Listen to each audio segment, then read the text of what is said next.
How much is your time worth? Have you thought about it? My name's Alec Torelli, and today I'd like to share with you something that has helped me immensely in focusing on the things in my life that truly matter and not doing all the rest. Something I came up with after running several businesses, playing poker full-time, and having a lot of different things that I had to juggle. And I struggle, like you guys, to find enough hours in the day to get everything done. Aside from saying no to things that simply aren't important, which is a subject for another video, but you have to cut out all the things in your life that just simply don't matter. Saying no to things automatically gets rid of a lot of things that otherwise could be on your plate that are sucking out important energy from your life to do the things that ultimately matter. But once you've said no to a lot of things, it still seems like there's a lot left to do. And of course, not only do you have to find time for all these things and balance your work life, your personal life, and maybe some side projects that you're working on, or a new business, or learning a language, whatever it is you're doing. But you also have to give some sort of hierarchy to these items to make sure that when you only have a limited amount of time, like let's say you have a free hour, that you're doing the most important thing.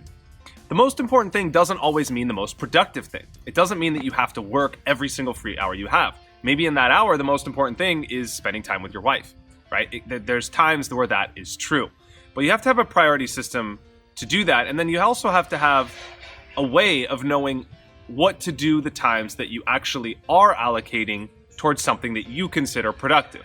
And that could be work, it could be learning a language, it could be a myriad of different things. I came up with a system which has helped me immensely, and I'd really like to share it with you today and hope that you could benefit from it as well. I started with trying to figure out how much my time is worth to me. Now, this was a bit difficult because as an entrepreneur, as a poker player, it's hard to quantify exactly how much your time is worth. If I spend an hour studying poker, yes, I'm spending that hour working towards something that's eventually going to make me money at the table. But I can't just say that my time is worth whatever my hourly rate is, because I also have to spend some time to engineer myself to be good enough to achieve that hourly rate, right? So some of the time has to be spent studying, etc. In my business, it's sort of the same thing. Not every hour I spend coaching or consulting or creating a product, whatever it is an hour that I'm making money, because some of the time I have to spend doing other things like outsourcing tasks, working with my employees, etc. So it's hard to quantify your time, especially if you don't have a standard job. But even if you do have a standard job, it still is hard to ask yourself how much your time is worth, because in either situation, your time isn't worth what you charge for consulting. Your time isn't worth exactly the hour that you get paid at work. Why? Because there's other things to consider when you think about how this actually applies to your life. And the purpose of figuring out how much your time is worth is to create a system for which you can say, okay, I'm going to outsource everything that is within the threshold for what I consider my time to be worth. Let me give you an example, put it all together, and it'll become very clear. Let's say you get paid $100 an hour at your job, or you make $100 an hour if you divided all the hours you worked and you calculated the money you make and you determined that you made $100 an hour, even as an entrepreneur or as someone that's self-employed. The amount of money you would say that your time is worth is going to be a fraction of that, because you have to consider how much you can afford to pay to outsource the things that you don't want to do in order to have more of that time to dedicate towards work. So you have to have some sort of budget in mind that is going to be used to say, okay, I'm going to outsource these tasks, right? So your cash flow or your net worth has something to do with how much you can say your time is worth, right? If you're very short on reserves, then your time is worth a lot more, because you can invest your time to get more money or resources in the interim while you save up money to outsource things. So if, for example, you were getting paid $300 an hour, but you had $1,000 in your bank account, well, you can't outsource everything that costs less than $100 an hour, because you simply don't have enough funds to afford to do that. So figuring out how much your time is worth is complex, and it requires a lot of different variables to be considered. One of the things definitely to keep in mind is what I mentioned, how much money you have saved up to be able to afford to outsource different tasks, or where can you cut spending in your personal life to be able to outsource things that you could do that free up more of your time to either give you more happiness, fulfillment, work on things that are important to you, or simply work more in your business to generate more income to do more things that you enjoy later, right? You could sort of reverse engineer it that way. Another thing to keep in mind is what is your opportunity cost. So when you think about what your time is worth, let's say you're making $100 an hour as a self-employed person, and you're working on a business that's generating like leads or revenue or products, whatever it is. Well, in that specific situation, or in a business with scalability, any business with scalability, your time is worth more because every hour you invest now is tantamount to investing money in something like a 401k. Every dollar you invest now in that 401k is going to grow over time, and it's going to compound. So that money that you invest now is going to grow over time, and it's going to increase in value. The same thing is true with your time when you invest it in something that is scalable. So if you're working at a job where there's very little room for growth in your company, or it's very difficult to get a raise, or it's very difficult to have an economic situation where when you're trading your time for money, you can get more, then your time is sort of fixed, right? The value of your time doesn't change that much, or it doesn't have the potential to change. But when the value of your time has the potential to change, it has the potential to grow and grow exponentially, then the value of your time is worth a lot more, because every hour you spend now in your 20s or your 30s is going to be worth a shitload more in your 50s and 60s. Think about someone like Steve Jobs. If he could invest more of his time in his 20s thinking about or creating or figuring out a way to grow Apple, then how much more is that time that he invested in his 20s worth to him in his 50s when he's the CEO of a billion-dollar company? So if you think logarithmically, or you think exponentially, and you have that potential in whatever it is you're pursuing, which if you are at all an entrepreneur, you work for yourself, you're invested in a startup or anything of that nature, your time has the potential to be exponential because your company has the potential to grow, and it could grow pretty much to infinity. So the time you invest now, or the time, any extra hour you can invest now, is worth a ton. It's worth a lot more than simply that one individual hour. So these are some things to consider. You have your net worth consideration, and then you have the potential of the increase in your time. So if you could invest money now into a savings account, retirement account, it is going to be worth a lot more when you're 60. The same is true with your time. The key, though, is to get a fixed dollar amount that you think your time is worth based on your life situation. Once you come up with that number, that's going to require a little bit of digging, right? But if you spend 2 or 3 hours and you say, how much would I pay to not do something for 1 hour that I don't want to do, to buy back my hour, right? Uber and services like Postmates or any delivery service like Amazon Prime is a great classic example. People are willing to pay money to buy back their time. You pay for Amazon Prime because it's worth it for you to not have to go to the store. So you're buying back your time. You pay for Uber to not have to wait longer for a taxi or to drive yourself or to deal with parking, right? People are paying to buy back their time. You're already doing this in the modern world. You just have to figure out what is the threshold that you are willing to pay. Once you have that number, it becomes extremely empowering, and there's a lot that you could do to change the quality of your life.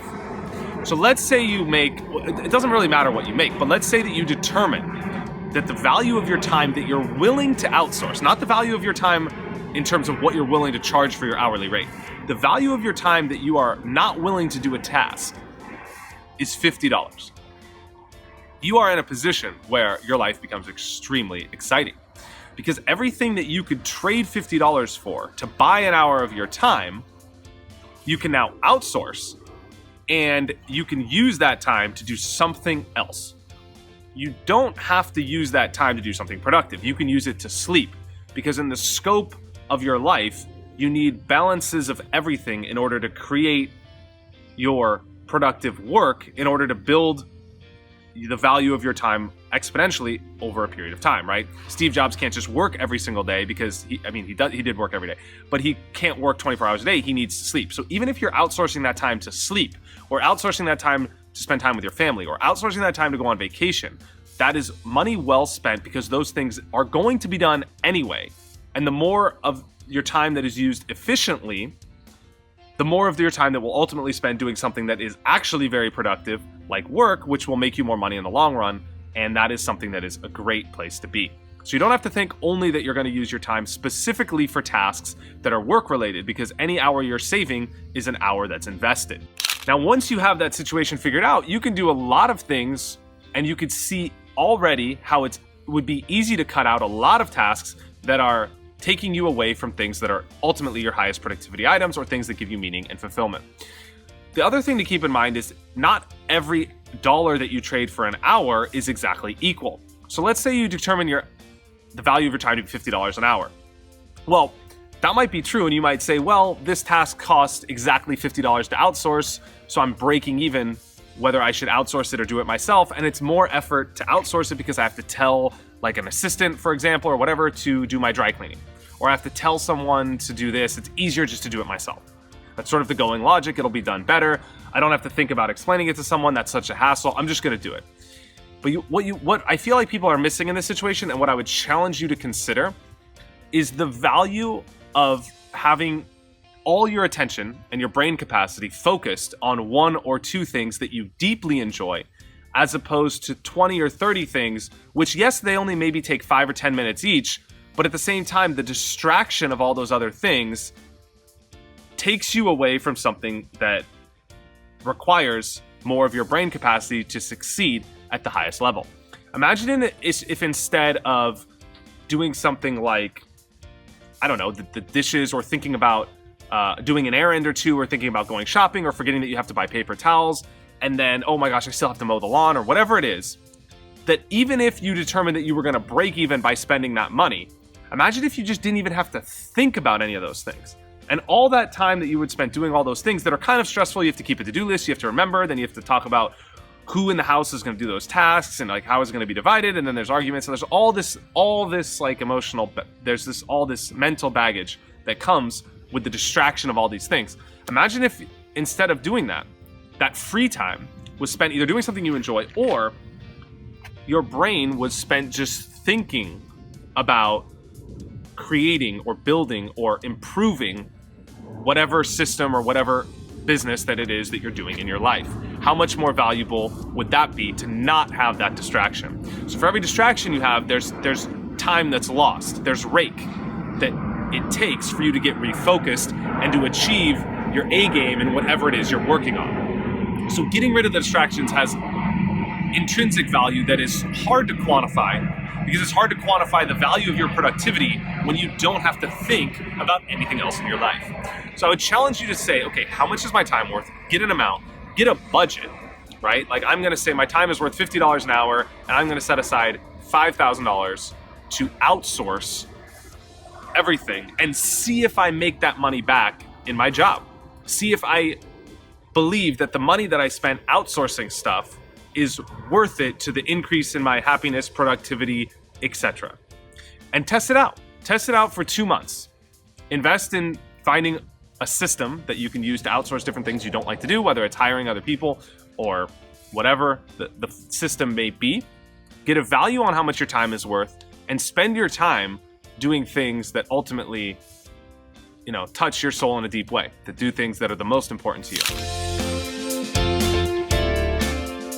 If you like this video, stick around. My next video is going to talk more about outsourcing, the philosophy of outsourcing, and why I think it's something that everybody should do, and it's a net positive thing for not just you and the person that is doing the task, but for the entire society as a whole, and why I think it's something that everybody should do and is very important for humanity as a whole. So I think that'll be interesting. I know that I'll have a lot of questions about that, so stick around.